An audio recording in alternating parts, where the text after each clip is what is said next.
Assalamualaikum. Welcome to Knowledge Zone. So as you know, we have already started our fourth chapter, that is the polar region, and already we discussed about the polar region, where the polar region is situated. You know, already I discussed the upper north surface of the Earth area is a polar region, right? और हम इस chapter में यही polar region के बारे में पढ़ने वाले हैं, ओके? जिसको हम और भी नाम से जाना जाता है, जिसको हम क्या बोलते हैं, tundra. Tundra means ice covered area, right? So today we are going to discuss summer and vegetation. चलिए अब उसके समर के बारे में, लास्ट टॉपिक में हम सीजन इन तुंद्रा जो था वो विंटर के बारे में पढ़े, किस तरह से पूरा का पूरा विंटर के मंथ में पूरा कोल्ड हो जाता है एरिया, पूरे एनिमल्स माइग्रेट कर लेते हैं, कोई लिविंग बीइंग वहां पर रहता ही नहीं जब विंटर्स आते. अब समर के बारे में पढ़ेंगे. Take out your page number 41 in readers. The sun began to shine in the tundra around February to March. तो यहाँ पर जब सन शाइन होता यानी कि सन की जो रोशनी शुरू होती है, यहाँ पर कब शुरू होती? फरवरी से मार्च के महीने में शुरुआत होती सूरज की. In the beginning sunshine for a maximum of an hour that and half then the set. तो उसके हिसाब से जब फरवरी और मार्च में जब यहाँ पे सन राइज होता तो मैक्सिमम देखा गया कि पहले 1 आवर, उसके बाद हाफ एन आवर उसके बढ़ते जाते और ऊपर और ग्रेजुअली इट लेंथ 2 आवर्स, फिर उसके बाद 2 आवर्स तक रहता डेली, फिर 6 आवर्स तक रहता, फिर 8 आवर्स तक रहता, फिर 16 आवर्स तक रहता, फाइनली 24 आवर्स तक रहता वहां पर सन. ओके, यानी कि वहां पर सन 24 आवर, यानी कि सुबह शाम कुछ भी नहीं, सिर्फ 24 आवर्स वहां पर सन समर में वैसे ही स्टैंडिंग पोजीशन में फिक्स्ड रहता, वहां पर दिखाई देता. Then for almost 3 month from May to July the sun never set. फिर मई से जुलाई तक सन कभी सेट नहीं होता, यानी कि राइज हो गया. For example this is earth, okay? तो ये अगर सन है तो ये यही पोजीशन में फिक्स हो जाता और 24 आवर्स यहाँ पे सन की क्या है, सन रोशनी सनशाइन पहुंचते रहती, ओके? और जो कि कम से कम 3 मंथ तक ऐसे ही होता, ओके? 3 मंथ तक ऐसे ही चलते रहता, मई टू जुलाई तक ऐसे ही चलते रहता. एंड साथ ही साथ It shines all 24 hours, but the sun does not rise over it. यहाँ पर 24 आवर्स तक अर्थ के ऊपर सन के रेस शाइन होते रहते, बट सन जो होता सेट नहीं होता, यानी कि जब सन राइज हो गया तो बस वो एक ही जगह पे रुक जाता है, वो फिर से सनसेट नहीं होता है, ओके? एंड साथ ही साथ यहाँ पर but the sun does not rise over it just hover a little above the horizon. Just खाली उन्हें कुछ हद तक ऊपर आता, ओके? जो राइज होता कुछ हद तक ऊपर आता, आकर वहां पर हॉरिजॉन तक रुक जाता. जहां पे हॉरिजॉन में आपको समझा प्रीवियस चैप्टर में, हॉरिजॉन किसको बोलते हैं? The horizon is the place where the earth appear to meet the sky.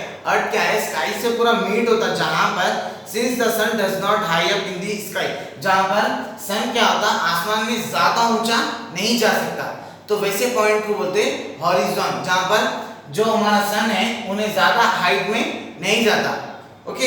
It is never very warm, और ना ही ज्यादा उन्हें वार्म रहता, तो ऐसे पॉइंट को हम बोलते हैं horizon. Even in the 3 months of summer it is cold. Summer के महीने में भी पूरे का पूरा जो आर्टिक पोलर रीजन है, जिसको हम आर्टिक सर्कल भी बोलते हैं, कि समर के महीने में भी कोल्ड ही रहता, but it is comparatively less cold than the winter month. और कि जब विंटर मंथ से हम कंपेयर करते हैं उसके कंपैरेटिवली में बहुत ज्यादा कम कोल्ड रहता. विंटर में टू मच ज्यादा से ज्यादा सर्द और पूरे का पूरा इलाका बर्फ से ढक जाता, बट ऐसा समर के मंथ में होता नहीं होता, बट रहता ये भी कोल्ड इस समर में भी. Due to the relativity warm weather some of the ice melt. अब थोड़ी बहुत वार्मनेस की वजह से थोड़ी बहुत आइस क्या होती वहां की मेल्ट होती, ओके? आर्टिक सर्कल की. The rivers which are frozen during the winter melt and began to flow. जो रिवर विंटर के मंथ्स में फ्रोजन हो गए थे, जम गए थे, वो रिवर सब समर आने की वजह से आर्टिक सर्कल में वो रिवर मेल्ट होके फिर से फ्लो होना शुरू करते. द लेक फिल अप, फिर से लेक फिल अप हो जाते. The huge chunks of ice break off, बड़े बड़े आइस के टुकड़े गिर के वाटर में ब्रेक होते, तुक्के गिरते बड़े बड़े जो भी बर्फ के टुकड़े हैं. एंड साथ ही साथ float into the ocean as iceberg, और बड़े बड़े बर्फ के पहाड़ा टूट के आइसबर्ग, बड़े बड़ा बर्फ का टुकड़ा फ्लोट होता ना ओशन पे, उसको बोलते. इस तरह से पूरा ओशन क्या होता विंटर में जूता पूरा का पूरा जम जाता। समर में थोड़ा बहुत यहाँ पर वार्मनेस आने की वजह से ओशन, रिवर और लेक थोड़ा बहुत ब्रेक ऑफ होके फ्लो होना शुरू करते। The land which has frozen and dissolved in winter come alive with color during the summer। जो लैंड पूरा बर्फ से ढका हुआ पड़ता था विंटर में, कोई किस्म का वहाँ पे जानवर नहीं, कोई कलरफुल एरिया नहीं, खाली दूर दूर तक खाली बर्फ का रेगिस्तान दिखाई देता। वो समर में थोड़ा बहुत चेंजेस आते हैं उसमें। When summer approach, many multicolored plant, lichens, grasses, shrubs, berries sprout all around। जब समर आता है यहाँ पर पूरी बर्फ हटके वहाँ के जो लैंड सरफेस एरिया है उसके ऊपर स्प्राउट, छोटे छोटे झाड़ा, कलरफुल तरह तरह के फूल, बेरीज के झाड़, अलग अलग किस्म के झाड़ ग्रो होना शुरू हो जाते हैं। They bear flowers and fruits of different color, many birds and animals come to feed on them। तो जैसे ही अलग अलग किस्म के फ्रूट्स, फ्लावर्स वहाँ पे ग्रो होना शुरू होते हैं तो बर्ड्स और एनिमल्स उसको अट्रैक्ट होकर उसको खाने करने के लिए फिर से वापस माइग्रेट होकर आर्कटिक सर्कल में आते हैं। जो एनिमल्स विंटर में चले जाते हैं वो फिर से समर में वापस आ जाते हैं। वेजिटेशन किसको बोलेंगे? प्लांट्स, ट्रीज, ओके, हरियाली को कहा जाता है vegetation. Due to the cold, the upper soil surface of the region is frozen into a soil-like state all through the year। यहाँ पे ज्यादा कोल्ड होने की वजह से, ज्यादा सरद होने की वजह से यहाँ का जो सरफेस होता है उसके ऊपर आधे से ज्यादा मिट्टी के ऊपर भी पूरी बर्फ की एक लेयर जमी हुई होती है, जिसकी वजह से यहाँ पे प्लांट्स ग्रो होना बहुत ज्यादा मुश्किल हो जाता। But this is called permafrost. इसको बोलते हैं पेरामाफ्रोस्ट। पेरामाफ्रोस्ट किसको बोलते हैं? वो तो सॉइल सर्फ यानी कि जमीन के ऊपर पूरी एक बर्फ की लेयर जम जाने को बोलते हैं पेरामाफ्रोस्ट। As there is a little soil, वहाँ पर थोड़ी बहुत जो सॉइल होती है वहाँ पर only some plant can grow, the undergrow soil being hard। तो उसकी वजह से यहाँ पे सॉइल की क्वांटिटी कम होने की वजह से यहाँ पे थोड़े बहुत झाड़ा उग जाते हैं, ओके, थोड़े बहुत सरफेस के ऊपर जहाँ पर the ground is being hard, क्योंकि वहाँ का जमीन बहुत हार्ड रहती, पूरे आइस में कवर्ड रहती।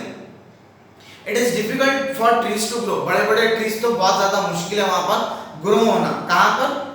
Arctic circle, okay, polar region पर बहुत मुश्किल है। Even if they manage to grow, the tree get damaged and uprooted with the strong wind and storm। अगर कोई ट्री ग्रो भी हो गया, कोई ट्री उड़ भी गया तो वो वहाँ के तेज हवाओं से, विंड की वजह से उखड़ के गिर भी जाता। तो इसका मतलब क्या हुआ कि वहाँ पर कोई बड़ा ट्री ग्रो नहीं हो सकता। So most of the tundra region is treeless। तो आधे से ज्यादा जितने भी तुंद्रा रीजन देखे जाते हैं नॉर्थ पोल के नीचे जो आर्कटिक सर्कल है उसमें कोई भी ट्री नहीं रहता, वो ट्रीलेस रहते।